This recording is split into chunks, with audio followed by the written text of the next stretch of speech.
Welcome, everyone, and thank you for coming along today for an online information session about our diploma in English, social and local history. This is a brilliant course, which I hope you'll all come out of this meeting thinking, oh, that sounds fantastic. That sounds exactly like the kind of thing I'm interested in. But if not, that's absolutely fine. The whole purpose of this course is to be enjoyable and interesting, and I hope that some of you will sign up for it. So, what is this course? Well, it's a very interesting course. It's kind of history. Goes back to an old course which the university used to run on Thursday evenings in Oxford about English local history. But we changed it a few years back to this course, a diploma in English social and local history. And its purpose is really to give people a kind of background story, a background narrative of how English society has developed since the end of the Roman period, right up until the late 20th and even the 21st century. And we do that by teaching face-to-face in Oxford, in this sort of beautiful city, and we do it at the weekend. So that's the really, really important things to take away. If you take away nothing, if you want to just zone out from now on, then these are the really, really important things. It's a course which gives you a sweep of English history, focusing on social history and local history. I'll talk a little bit about what we mean by that in a moment. And it's taught face-to-face over a series of weekends over the course of the year. There are in total 6 weekends, but again, I'll talk about that in a second. And as I say, it's taught face-to-face here in Oxford. So it's not an online course. We have online courses in this department. This is not one of them. Okay, let me just move there we go. Right, as I say, we've got about 45 minutes. I'm going to tell you a little bit about the course. And as I say, again, please put your questions into the Q&A function if you have them. I should have, hoping to have a good 15, 20 minutes to answer those questions at the end. If you miss out, as I say, just pop me an email. Okay, right. So this is me. I'll go through this bit quite quickly. So my role is to direct the course, which means that I have kind of broad oversight over teaching. I do some of the teaching as well. I'll be in the classroom with you for some of the course, but actually it's taught by experts. So in every period we do, we get people from the sort of broad pool of talent that we have in Oxford to teach you about subjects that they know an awful lot about. My particular area is early modern history.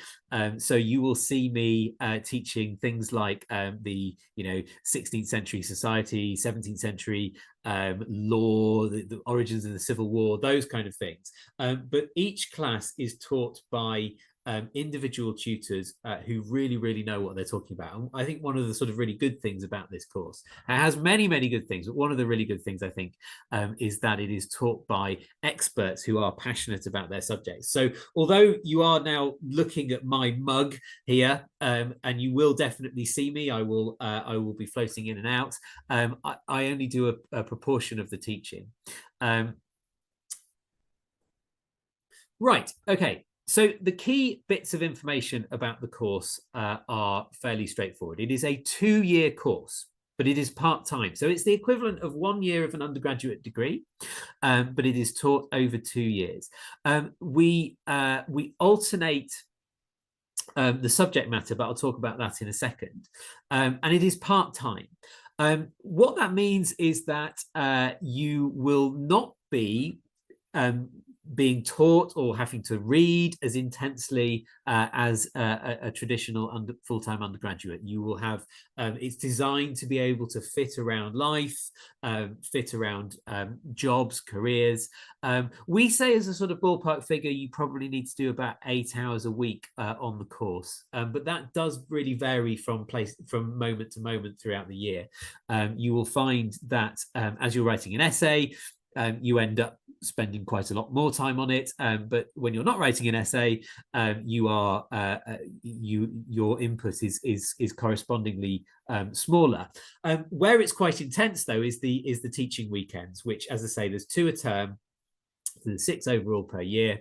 And in those, you're in Oxford, you're in Rewley House, just off Wellington Square. It's a lovely building. And we have 4 classes a day. So those periods are quite intense, although you're studying as part of a class. Now, the next intake will start in late September 2025. What happens is you come to Oxford for an induction day, the first day of which is a Saturday, and it's quite gentle. You have a library tour, you have a little talk from me, and then the next day you get thrown into the first actual kind of history that you learn. For anyone applying this year, the first day will be 4 sessions on the Restoration period, so over the 1660s up to 1700. A very, very fun, very interesting, very fascinating period of English history. So it starts in late September. Then the next weekend is at the end of Michaelmas term. It's in either late November or early December. So there's a sudden sort of fallow period where you're going away and reading and finding your feet.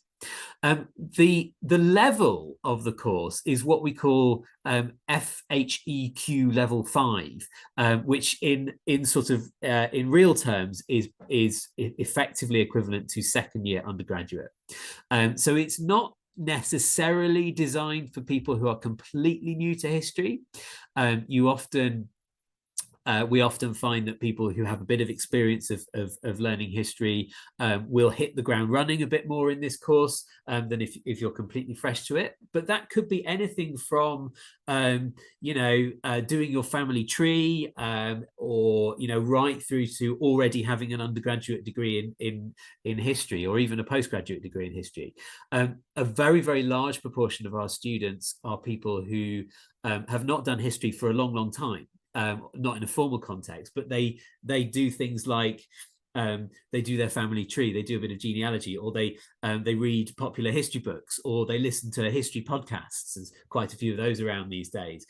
So it's not a case that we are going to demand that you have formal training in history already, but we do like our students to come at the course with a sort of existing interest. It's probably not suitable for people who are sort of looking at it and thinking, well, I've never done history before, I might be interested in astrophysics, I'm going to try history for the first time and see if I like it. It's more suitable for people who have a little bit of a kind of an introduction already. But don't be put off by the fact it's at second year undergraduate level. In terms of the content, we do start from a very sort of basic level. We are very much kind of guiding you through subjects some of which you will know quite a lot about, some of which you won't. The fact it covers such a broad sweep of history means that there's inevitably going to be bits in there that you don't know very much about, and we're providing an introduction to that. It's a grounding, if you like, rather than anything more sophisticated than that. So who is it for then? As I say, it's kind of for anyone with an interest. And as I say, it'd be nice if it was an existing interest, but that interest can be manifested in lots and lots of different ways. And as I say, one of the most common is people who have done their family history.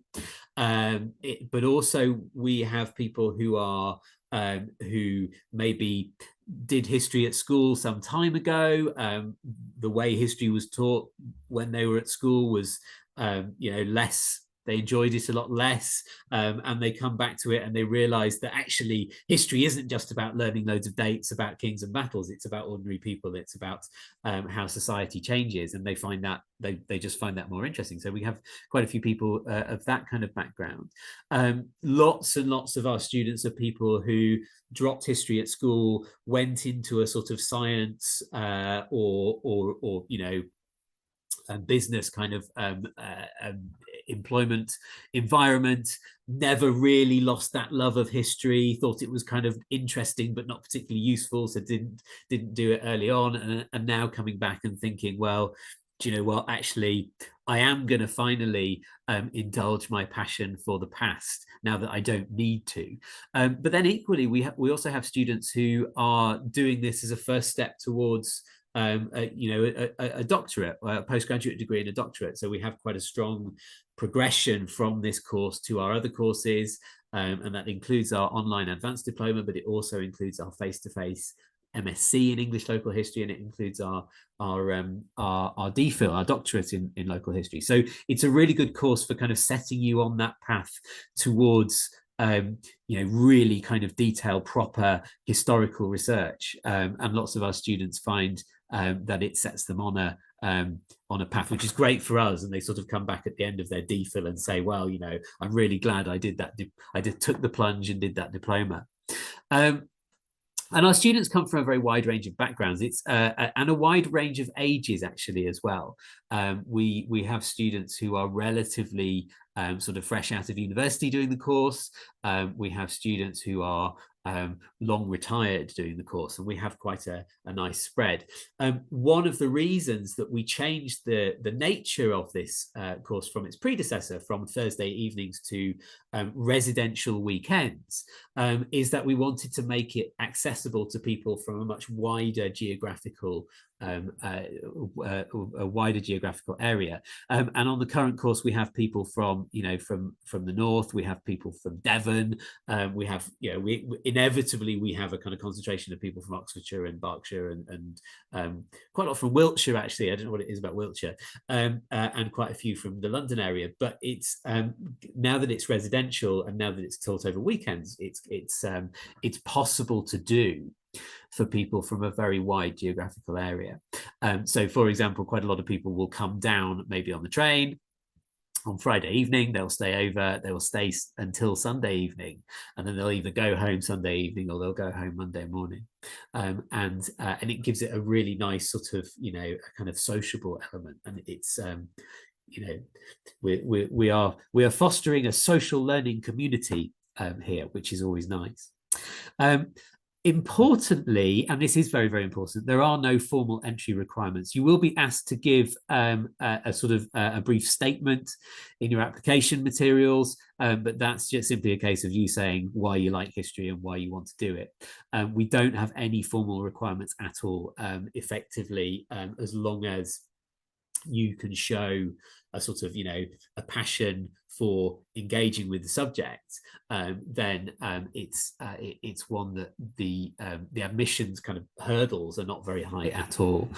So even if this is your first history course, in fact, especially if this is your first history course, do please apply, because it is tailored towards the needs of people like you. As I say, I don't want to put off people who have done quite a lot of history before and feel they know the subject very, very well, because it can be challenging for you as well. Remember, it's at the level of a second year Oxford undergraduate degree, so it's got a lot of intellectual stimulation in there, but also equally, don't be put off if you are an absolute beginner. That's absolutely fine. We are catering to multiple types of student, types of experience, and we hope that by the end of the course, all of our students, no matter what experience they come into the course with, will come out with something fulfilling and well, I don't want to say transformative, because that seems, but that's part of our mission, so transformative perhaps, but certainly fulfilling, intellectually stimulating, and fundamentally enjoyable. That's the main purpose of it. Now, I've mentioned some of this before. We have 6 residential weekends. They're in Oxford. Each weekend comprises 8 classes, which is quite a lot. So it's, it requires a certain amount of intellectual stamina. But one of the things that we do to kind of mitigate that a little bit is that the Sunday evening session is usually a bit more sort of relaxed. We do a bit of kind of source work, or it's a sort of more gentle, it's a more gentle class. So some of our students quite often have to leave early on Sunday evening. So it's kind of 7 intense classes, each of an hour and a half, with plenty of breaks and a nice lunch in between, plus one slightly more relaxed one.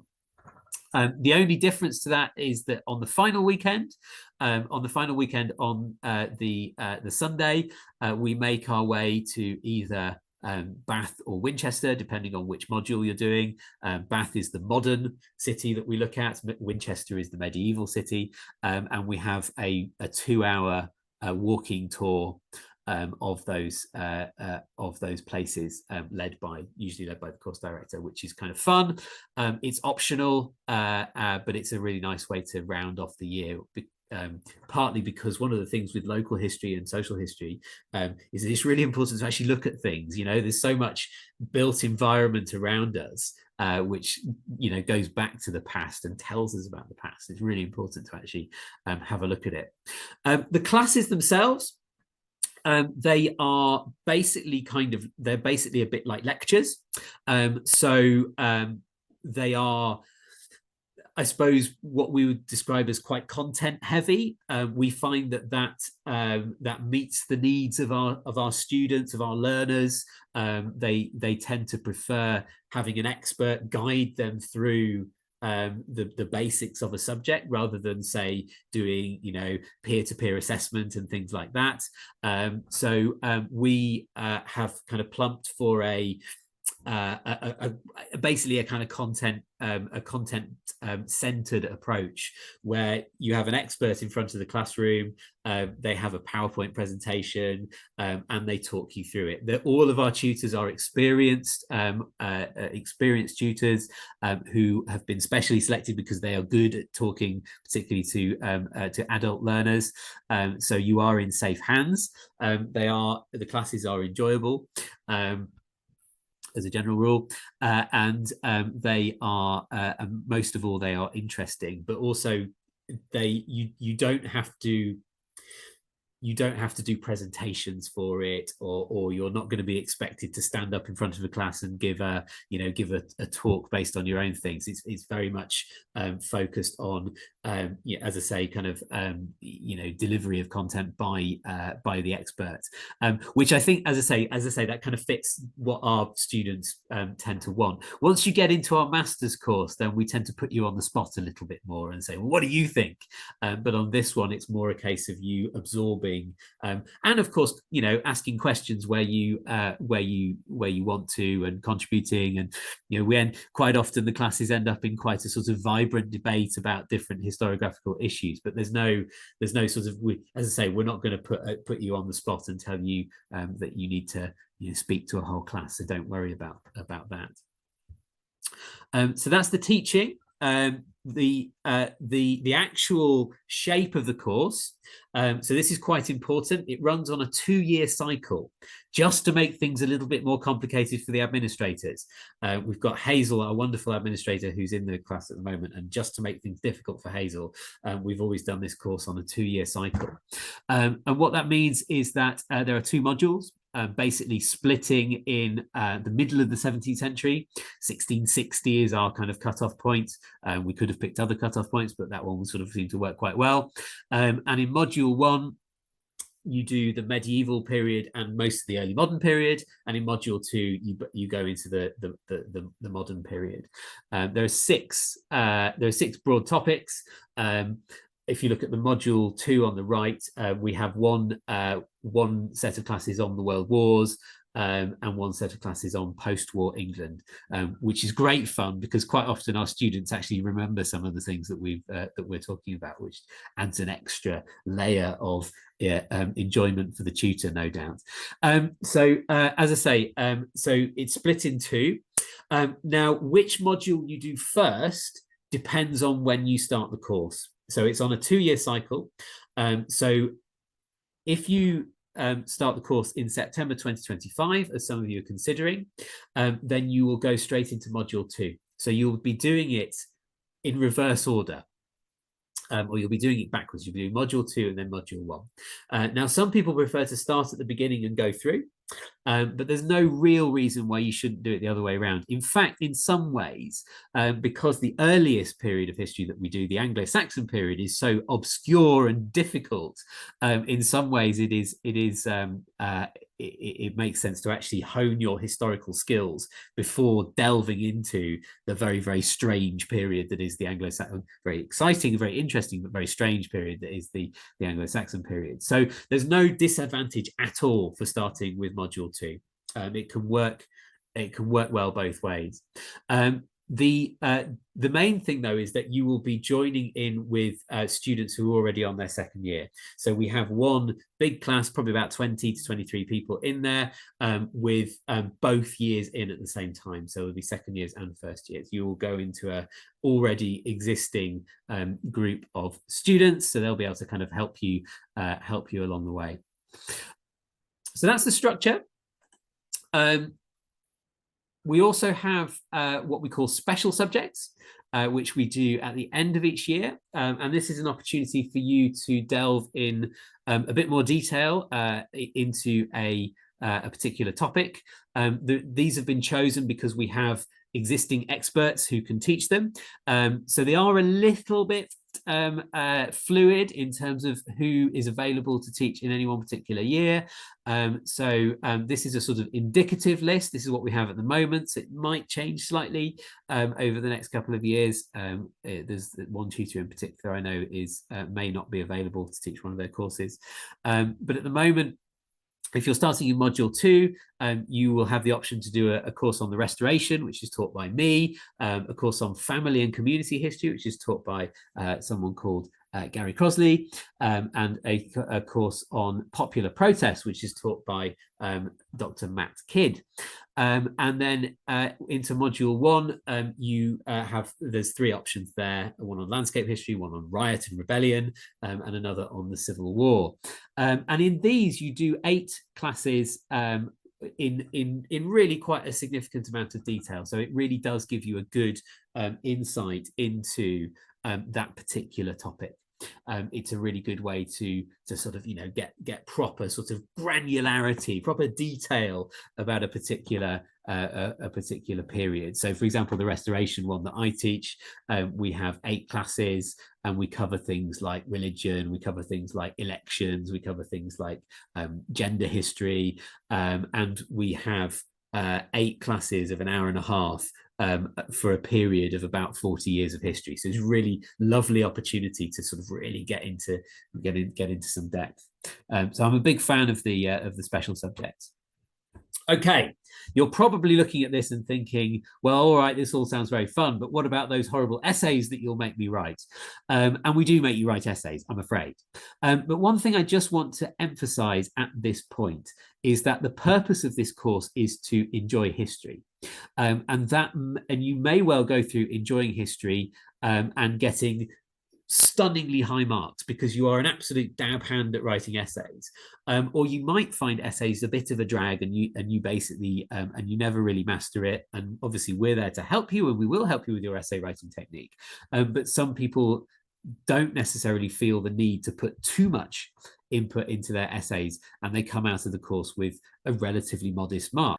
So don't let the assessment dominate your enjoyment of the course. It is only one part of the course.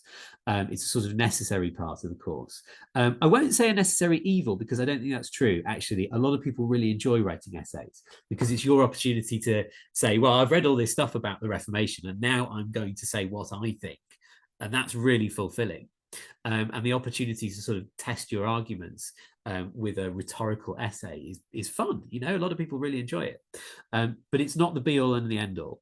However, I will just run you through quickly how we do it. It's all coursework, no exams. You don't have to put on your gown and go to exam schools or any of that kind of stuff that we used to do in Oxford. It's all coursework, all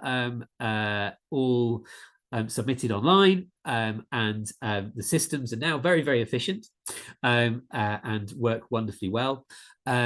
You have basically 3 types of essay over each year.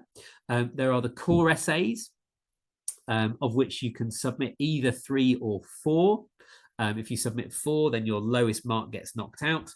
They're 2,500 words long, and they are basically quite traditional history style essays. You'll be given a question, how significant was popular discontent as a cause of the English Reformation, and then you'll write what you think the answer to this question is.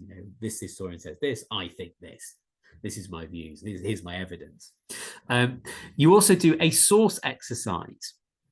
And here we give you a portfolio of primary sources, all translated, all transcribed, so you don't have to read Latin or law French or anything like that, and you don't have to read the oldie worldy handwriting. They're all transcribed for you, and what you do is you look at it, you read it, and you write 3,000 words on why it's interesting. So it's a great opportunity for you to actually have a go at being a historian. You take a source and you pull things out of it. You look at what there is interesting about that source. So, for example, I give people a series of petitions about poor relief, and people can look at them and go, well, actually, this shows attitudes to the poor in the late 17th century. All wonderful stuff.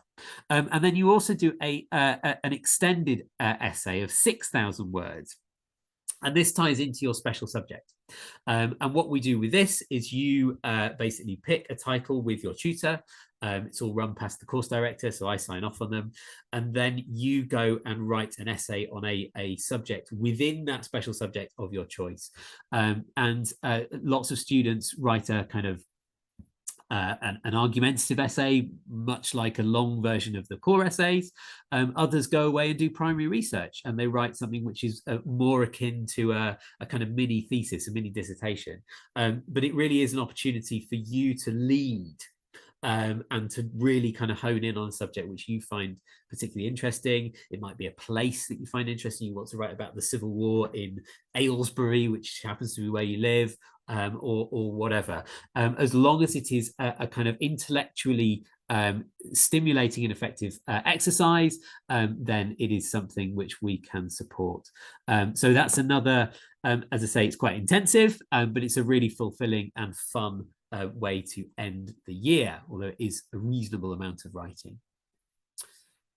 I have one more slide to show you, and then I'm going to have a look and see the Q&A, see if there's been any questions. Some of the questions may end up being batted to Hazel, because Hazel might be able to answer them better than me. But I just want to finish with a slide about Oxford University life. This is the Radcliffe camera, our wonderful 18th century, history library. And as a historian, you will end up using the Radcliffe camera. You become a part-time but full student of the University of Oxford. You get a very special kind of card. You get a blue bod card, which basically gives you access to the vast majority of the resources of the university. And that's all the libraries, all the facilities. You can visit the colleges, although you won't be a member of the college. And you have, as I say, access to one of the great research libraries in the world, and history has been part of Oxford's curriculum for quite a long time, and as a result of that, we have built up a really world-class set of resources for history. I mean, it's even things like I had a student on this course once, and I love telling the story because it shows you how much a part of the university you are. We'd done something about the Putney debates, which was this kind of bit after the Civil War when people sat down in Putney of all places and debated democracy and the future of this constitution. And the record for that is in the set of papers called the Clark Papers, which are in Worcester College. And one of the students on this course wasn't writing about the Putney debates, wasn't writing about the Civil War or anything. She just wanted to go and have a look at them because there's this amazing, one of the greatest manuscript sources that we have in this country. And so she just sent an email to the librarian there, or the archivist, and said, I'm a student on this course. I've got this card. If I copy in my course director, can I just come in and have a look? And they said, yes, absolutely. That's brilliant. So she went into Worcester College and she had a look through through these manuscripts, and it's great. And you will have the opportunity to use all those wonderful resources that we have in Oxford. One of the glories of this course, and as with any continuing education course, award-bearing course at least, is that you are embraced as part of this university. So do make use of it, become active. Particularly, I want to see you in the bod because it's just a great place to work. Anyway, brilliant. Okay, I'm going to finish. As I say, I'm going to have a look now and see if there's any questions in the Q&A. if I can do that, I can see a little thing come up. Here we go. We do have questions. And as I say, if there's anything else that I haven't covered, or that I don't cover here, and you want to get in touch with me, then do please send me an email. Right. Okay. Now, thank you very much. I'm going to have a quick look at the Q&A. So we've got one.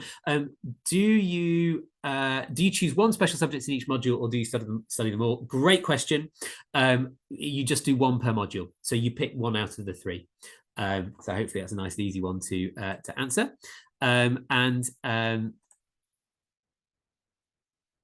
Is the extended special subject essay based on one of the special subjects in each module? Yes, it is. So the special subject essay is based on the special subject that you choose. And it can be any aspect of that special subject. So let's say you've done the restoration one, and as I say, we cover all these different topics. You might decide to write a piece about, well, so we had one student last year who wrote a piece about members of the Royal Society in Wiltshire, and they wrote a great essay on like 3 members of the Royal Society who lived in Wiltshire. And so they took a very, very specific element within that subject and they wrote an extended essay on it. So yes, good. Okay. Yeah, and so each subject chooses one special subject. I'm just going to press only. So yeah, it's one special subject per year. Right. Okay, so we have another question. At what stage in each year do the assignments fall due? So how long are students given to submit essays? Very, very good question. So we have a series of essay deadlines, and it's roughly, so the way to think about it is that your essays are based on the classes, and what you would do is you would come to the weekend sessions, you would go to each of the 8 classes, and you would decide, imagine them as like trailers, as kind of like, adverts. You would decide which of those classes you enjoyed most and which one you want to read more about. And then you would write your essay on that subject. And then the deadline is usually, I think it's usually, Hazel may know better than me, but it's usually about 6 weeks after the class. So there's plenty of time. But obviously, as part-time students, it's something that you do need to manage. So yeah, it's roughly 6 weeks after each class the deadline is, I think. Okay. Okay, so right, this is a question. The next question, I'm going to quick answer live. The next question is one that we get quite often. How much of a problem would it be if I missed one of the weekends owing to a prior commitment? It's not ideal, but it's manageable. So classes are recorded. The recording is very much a second best, it has to be said. It's a reference point, and it's designed for people who absolutely cannot make the weekend. But there are ways of catching up. So as I say, you can listen to the recordings of the classes, and also the PowerPoint presentations given by the tutors are all made available around about the same time as the class. Some tutors prefer to do it before, some prefer to do it afterwards. Mostly they're made available before the weekend itself. So it does happen.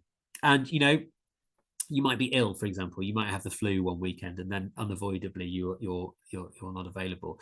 It's, as I say, it's less than optimal, but it's very, very manageable. It's not going to cause a catastrophic. It's not going to have a catastrophic impact on your enjoyment of the course. And the other thing, just to remind you, is that the core essays, which are the ones based on the sort of main classes, you have to submit 3 out of 4. So if you do end up missing a weekend and you don't feel as if you are ready then to do the essay because you've missed the teaching, then you can simply just not do that essay. So there are ways around it. I wouldn't make a habit of it, but it does happen, and it is something that we can cater for. Okay, right. Okay, another brilliant question, a really important one here. How accessible are the course and the field trip, as well as the accommodation in Oxford? So I cannot do stairs. Great question, really, really important. It is all fully accessible. The classes are accessible by lift. The accommodation in Rewley House, there are there is stairless accommodation. There is accommodation which is accessible by lift, so that's all fine. The field trip or the field trips, they are purposefully designed to have no steps. Now, there have on one or two occasions been elements of some of the field trips which have required stepped access. So, for example, one year, a couple of years ago, I think the students had one of the students was a teacher at Winchester College, the private school, and he managed to get them access to the archives there, and that involved going up steps. So there was that. But aside from that, they are purposefully designed to be step free. So if you are using a motorized scooter, if you can get down the pavement, that's fine. We don't go in any mud. We stay in towns. We don't go up any sort of spiral staircases or anything like that. So hopefully it is all fully accessible. Okay. And again, any questions about that or anything like that, then please do send me an email. Okay. So, is there an additional cost for the residential weekends, or is that included in the fee? This may be one for Hazel to jump in for, but I think I'm right in saying that the weekends are all part of the fee, but the accommodation is paid for on top of that, because not everyone uses the accommodation. Some people use Airbnbs or hotels or stay in one of the colleges. So I think that's the case. If Hazel wants to confirm that'd be great. Yes, that is correct, John. Brilliant. Thank you. Okay, good. Okay, so so hang on a sec. We've got here a practical question. If traveling for Oxford for the weekend, is accommodation reserved at Rewley House for students, or do we book on an individual basis? Now, it did used to be the case that again, this is a Hazel question, I think. It did used to be the case that we blocked out a load of rooms. I don't think we do that anymore. Hazel, do you want to field this one? Yes, we do have rooms blocked out. Okay. For each weekend. Depending on the dates, it might depend on how many rooms are available. But you can book them through me, and that shouldn't be an issue. Brilliant. Thank you. Thank you. And then we've got what are the rough dates of the two? It's taught in terms rather than semesters. This is sort of a semantic thing for Oxford. And basically, Michaelmas term. Well, I mean, it's probably easiest to think in terms of weekend dates. So the first weekend is at the end of September. The second one is around the beginning of December. The third is in mid to late January, I think that's right. And then we have one in early March. We then have another one in early May, and then we have one in mid-June. So those are roughly the dates. Okay, and finally, another practical question: how soon will we be given the weekend dates once we've accepted? I'm pretty sure we will be able to give you them straight away because they are sort of set quite a long time in advance. So we should, I would have thought, have the dates available when you come for interview, so we can run those past you, and if not, they should I think be available when you take up your offer, because they are planned quite a long way in advance, and they're pretty much they're the corresponding dates pretty much every year, so they don't sort of change very much. Okay, good. I think we've now worked through all the questions. I'm going to click done there. So thank you, and in remarkably good timing, 12:43. That's great. We've got another minute. I just want to firstly thank you for coming along. It's great you've been able to give up 45 minutes of your lunch break or whatever to come and listen to us. If you want to dip your toe into local history, we have weekly classes, we have short online classes which you can do before even starting this one. Some of you may have done those classes before and enjoyed them, which is partly why you're here. But in the meantime, do send me an email if you have any questions. I'm really happy to answer them, and hopefully see some of you when we do our admissions round. Thank you very much.